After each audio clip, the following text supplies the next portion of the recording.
আজকে কথা বলবো একটি গুরুত্বপূর্ণ বিষয় নিয়ে। সেটা হচ্ছে যে দেখেন, আমরা কিন্তু জাতি হিসেবে যখন একটা বিপদে পড়ি, সে বিপদ থেকে উত্তোলন হওয়ার পরে কিন্তু আমরা সেই বিপদের কথাটা মনেও রাখি না, এবং সেই বিপদে পড়ার পরে আবার আমাদের কি করণীয় সেটা নিয়ে তেমন একটা বেশি কিছু আমরা ভাবি না।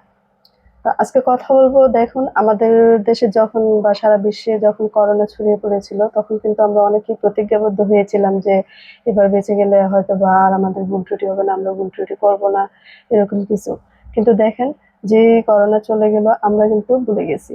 আমরা কিন্তু যে যার জায়গা থেকে অনেকেই অনেক ভুল ত্রুটি করি বা করতেছি, সেই ভুল ত্রুটির ঊর্ধ্বে আমরা কেউ নয়। তো এ কথাগুলো কেন বলছি দেখেন, এই যে কয়েক মাস আগে ভূমিকম্প হলো অনেক বড়সড় পরিসরে। আজকে কথা বলবো সে ব্যাপারে যে আমরা কতটা আহ, ভালো আছি বা আমরা কতটা আসলে বিপদমুক্ত আছি এই বিপদ আপদ থেকে বা প্রাকৃতিক দুর্যোগ থেকে। আমরা বাংলাদেশে যারা তারা জানেন যে ঢাকা কিন্তু একদমই জনবসতি এবং বসবাসের অনুপযোগী বলেই ধরা যায়। তারপরেও যেহেতু আমাদের জায়গার সংকুলান হচ্ছে না বা আমরা মানুষ বেশি বা ঢাকাতে অনেক বেশি মানুষ, আমাদের থাকতেই হচ্ছে, আমরা কিন্তু কিচ্ছু করতে পারতেছি না। তো সেক্ষেত্রে দেখুন, আজকে শুধু এ কথাটাই বলবো যে আপনি যখন একটু জায়গা কিনছেন বা বাড়ি বানাতে চাচ্ছেন, সেক্ষেত্রে কিন্তু আপনি চাইলে কিন্তু পারেন জায়গাটা মানে একটু ফাঁকা রেখে তারপরে আপনি বাড়ি করতে। আমাদের এত এত টাকা, এত এত জায়গা, এত এত সম্পদ, সবকিছুই কিন্তু অর্থহীন যখন আমরাই থাকবো না। তো এক জীবনে কিন্তু এত সম্পদের আমাদের দরকার হয় না। আমাদের সম্পদ কিন্তু ফুরাবে না, কিন্তু আমরা আমাদের জীবন ফুরিয়ে যাবে। এমনও মানুষ আছেন যাদের সম্পদ 3 পুরুষ খেলেও তার সম্পদ ফুরাবে না। কিন্তু সমস্যা কোথায় জানেন? যার বেশি যত সম্পদ সে তত বেশি বেশি বেশি বোঝে। যেমন এত বেশি সম্পদ যার, সেই কিন্তু ফাঁকা জায়গা রাখে না, একটু ফাঁকা জায়গা রাখে না। এই ঢাকা শহরে দেখেন কত কত বিল্ডিং গড়ে উঠতেছে, রাস্তাগুলো দেখেন, গলিগুলো। পুরান যারা বানিয়েছে বানিয়েছে, এখন তো সচেতন মানুষ আমরা। এখন কি করছি, আমরা একটু ফাঁকা জায়গা রাখছি না, একটু মানে একটা রাস্তা যখন আমরা রাখছি বিল্ডিং তৈরি করার পরে, সেই রাস্তাটা যাতে মানে রিস্ক না হয়, বিপদ আপদের সময় যাতে আমরা বের হলে নিরাপদে বের হতে পারি, একটু একটু চওড়া রাখলেও তো হয়। আপনার জায়গা আছে, আপনি যদি 2 হাত জায়গা ছেড়ে বিল্ডিং উঠান, তাতে তো আপনার সমস্যা হবে না। কিন্তু এই ভুল ত্রুটির কারণে যে কত কত মানুষের জীবন হুমকির মুখে।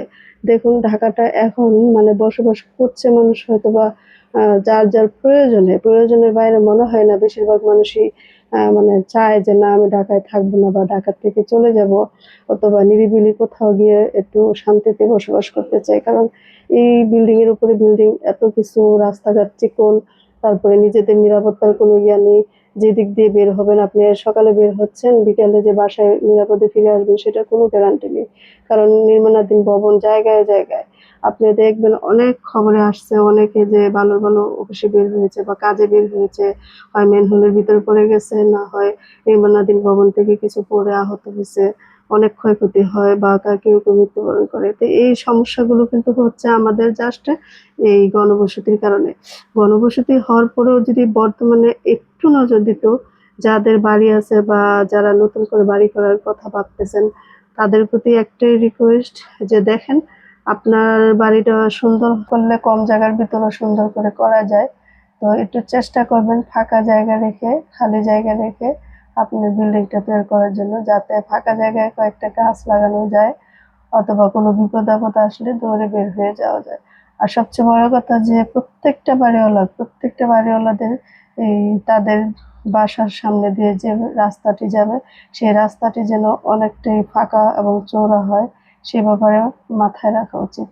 কারণ এভাবে যদি আমরা একজনের উপর একজনে বসবাস করতে থাকি, এরকমও বিল্ডিং আছে যেগুলো হচ্ছে গিয়ে আপনার একদম কি বলবো, একটা বিল্ডিং এর যে জায়গা, যতটুকু জায়গা, সেই জায়গার উপরে যে বিল্ডিংটা উঠাচ্ছে, সেই বিল্ডিংটা রাস্তাটার উপরে আবার এনে তার বেলকনি দিচ্ছে।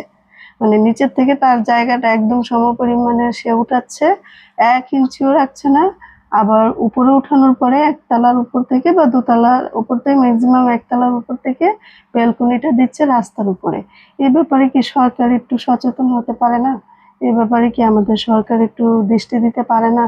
যদি দৃষ্টি দেয় যে না, আপনার জায়গার বাইরে 1 ইঞ্চি তো যাওয়া যাবেই না, বরঞ্চ আপনার জায়গার ভিতরে আপনি থাকতে হবে আরো 2 হাত বা কমসে কম 2.5 হাত জমি রাস্তা রেখেও রাস্তার পরে 2.5 হাত বা 2 হাত জমি রেখে মিনিমাম আপনার বিল্ডিং উঠাতে হবে।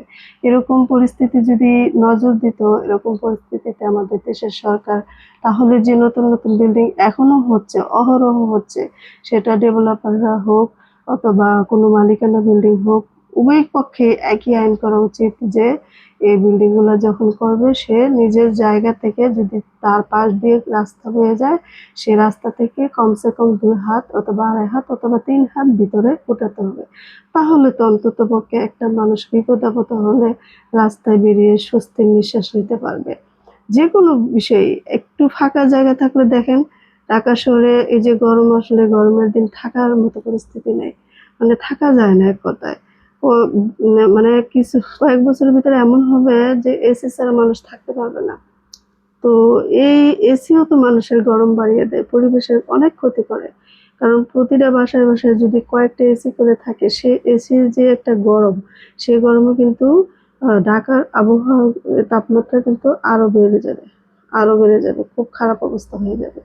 তো এত কিছু না করে তো একটু পরিবেশ বা প্রাকৃতিকভাবে পরিবেশ ঠান্ডা রাখার ব্যবস্থা আপনারা বাড়িওয়ালারা বা যারা বাড়ি করবেন ভাবতেছেন বা করে ফেলছেন, তারাও একটু দয়া করে একটু জায়গা রেখে তারপরে আবার নতুন করে ডেকোরেট করতে পারেন। কারণ আপনি দেখেন, আপনার এই অঢেল সম্পদ কিন্তু আপনার জন্য চিরদিন আপনি থাকবেন না এই অঢেল সম্পদ ভোগ করার জন্য। হয়তোবা আপনি চলে যাবেন, আপনার পরের প্রজন্ম তারা ভোগ করবে এবং তারপরের প্রজন্ম তারা ভোগ করবে। কিন্তু এই প্রজন্ম থেকে প্রজন্ম ভোগ করার জন্য আপনি যে ক্ষতিটা করে যাচ্ছেন, সেই ক্ষতিটাও কিন্তু প্রজন্ম থেকে প্রজন্ম অবশ্যই তাদের ভোগ করতে হবে।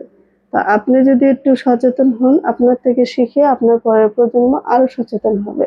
এভাবে হয়তো ঢাকা শহরটাকে আমরা বাঁচিয়ে তুলতে পারি। অথবা ঢাকার বাইরে আমরা নতুন নতুন যে শহর গড়ে উঠতেছে ঢাকার কাছাকাছি, সে শহরগুলো থেকেও আমরা অনেক পরিকল্পিতভাবে যদি বিল্ডিং নির্মাণ করি, যদি গাছপালা রাখি, তাহলে আমরা সচেতন হতে পারি। বেশিরভাগ বাড়িওয়ালাই মানে যার যতটুকু জায়গা আছে ততটুকু জায়গা নিয়ে তো বিল্ডিং উঠানোর পরে বেলকনিটা দিয়ে দেন রাস্তার ঠিক উপরে। যার কারণে দেখেন কয়েক সেকেন্ডের ভূমিকম্পে যারা বাসায় ছিল তাদের চেয়ে বেশি ক্ষতিগ্রস্ত হয়েছে যারা বাইরে ছিল। এবং আপনারা তো দেখেছিলেন কি নিদারুণ মৃত্যু অনেকের হয়েছে, যে ছাদের রেলিং ভেঙে অথবা দেয়াল ভেঙে। দেখেন, দেয়ালগুলোর কথা কি বলবো, ঢাকা শহরে এত বড় বড় বাড়ি করে বসে থাকেন, কিন্তু দেয়াল দেওয়ার সময় একটা পিলার দিতে আপনাদের পয়সা শর্ট হয়ে যায়। এটা করেন না। আল্লাহ হাফেজ।